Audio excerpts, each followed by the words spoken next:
You walk into a room and almost immediately you begin noticing things. Not intentionally, your mind simply does it. The way someone's voice changes slightly in the middle of a sentence, the pause between two people who were just talking, the small tension in someone's shoulders when a certain name is mentioned. You notice it. Not because you're trying to analyze people, but because your mind seems wired to observe. While others talk easily, react quickly, and move through conversations without much thought, you often find yourself doing something different. You watch. You listen. You read the atmosphere of the room like quiet background music. And sometimes it makes you wonder something subtle. Why does your brain do this?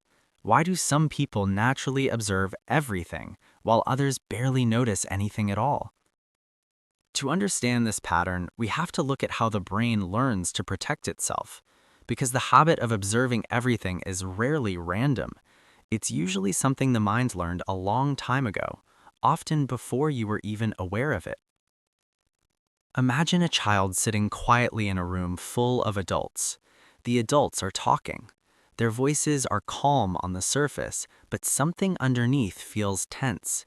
No one says anything directly, but the child notices something. A small change in tone, a longer pause than usual, a look exchanged across the table.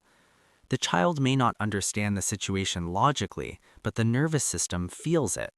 Children are extremely sensitive to emotional signals. In developmental psychology, the brain is constantly asking one silent question during childhood: is this environment safe? If the answer is clear and predictable, the brain relaxes. But when the environment is emotionally unpredictable, the nervous system begins adapting. Instead of focusing only on play and curiosity, attention shifts toward monitoring. The brain begins collecting data. Who gets upset easily? Which topics cause tension? When silence means peace, and when silence means something is wrong. Over time, this creates a quiet psychological skill. Observation becomes automatic. Not dramatic, not conscious, just constant. The mind becomes a kind of emotional radar, always scanning, always gathering signals, and often doing it faster than the person even realizes.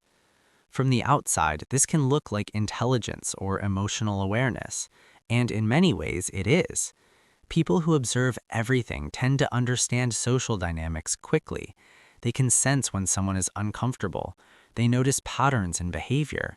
They can read situations others completely miss. But this ability often comes with an invisible cost, because a brain trained to monitor everything rarely turns the system off, even in calm environments, even when nothing is wrong. Inside the brain, this process involves several systems working together. One of the most important is the amygdala. The amygdala is a small structure deep in the brain responsible for detecting potential threats. It functions like an alarm system. When it senses something unusual, it sends signals that increase attention and awareness. In environments where emotional tension happens frequently, the amygdala becomes more active, not in a dramatic fight or flight way, but in a quieter, more persistent form of alertness.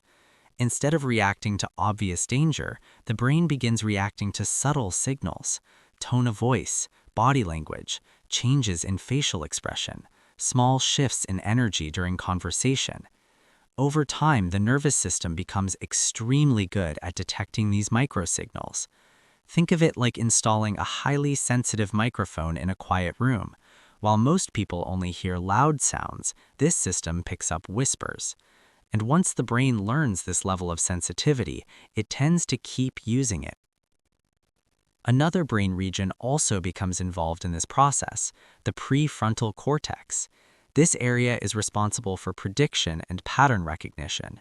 It constantly tries to answer questions like, what will happen next? What reaction might this person have? What does this behavior mean?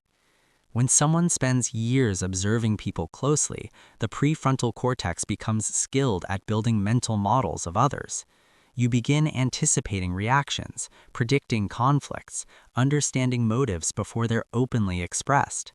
This can make you seem extremely perceptive, sometimes even intuitive. but often it's simply the result of thousands of hours of quiet observation. People who watch everything often develop another subtle habit. They speak less, not because they have nothing to say, but because their attention is already occupied. While others are talking, their brain is collecting information. How someone responds to a joke, which person controls the direction of the conversation, who seems relaxed, who seems guarded. It's like being both a participant and an observer at the same time.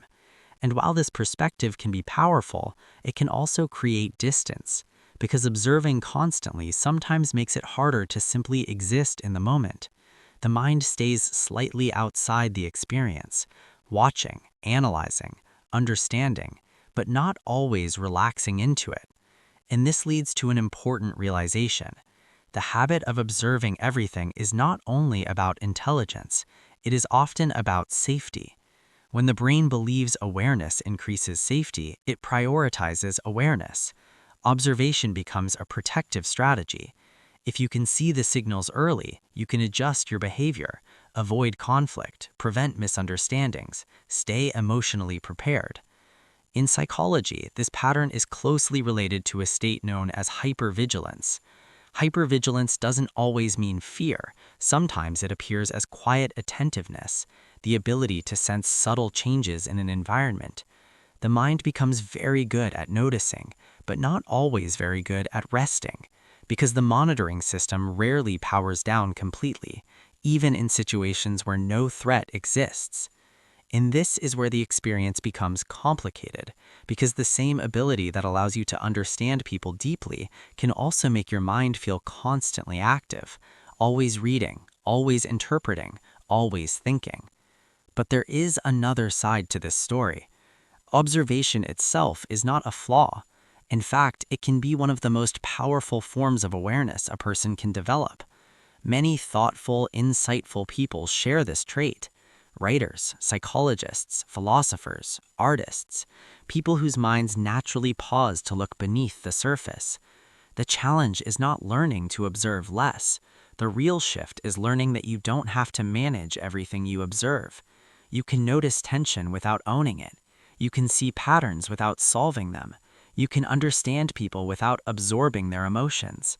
And when the brain slowly learns this distinction, something quiet begins to change. The constant scanning softens. The mind becomes less defensive. Awareness remains, but pressure fades. Which leads to a final thought. People who watch everything often spent years learning to understand the world around them. They learned to read signals, interpret emotions, anticipate reactions.